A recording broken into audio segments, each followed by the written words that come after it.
Hello বন্ধুরা, চলে এলাম মিনি ব্লগ নিয়ে।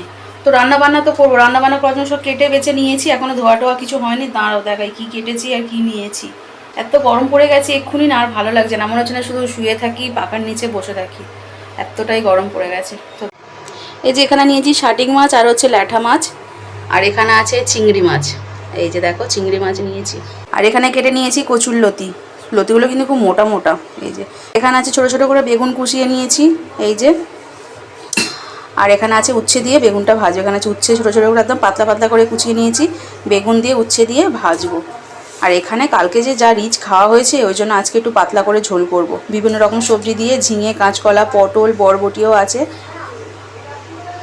এই যে বরবটিও আছে, ডাঁটা দিয়ে পাতলা করে ঝোল করব। তো আজকে শাটিং মাছে করবো না, আর ল্যাঠা মাছ দেখি কত মাসের জন্য একটা একটু পাতলা ঝোল করে রেখে দেবো, যেটা হলুদ ঝোল খুব ভালোবাসে। ওকে আর কিছু দেবো না, ওর শরীরটা খুব একটা বিশেষ ভালো নেই। চিংড়ি মাছটা কিন্তু রেখেই দেবো, চিংড়ি মাছ করবো না, কালকে করবো লতি দিয়ে। তো দাঁড়াও ধুয়ে ধুয়ে টুয়ে পরিষ্কার করে রান্নাটা বসাই। আর ইন্ডাকশানে বসিয়ে দিয়েছি ভাত, এই যে ভাতটা বসিয়ে দিলাম।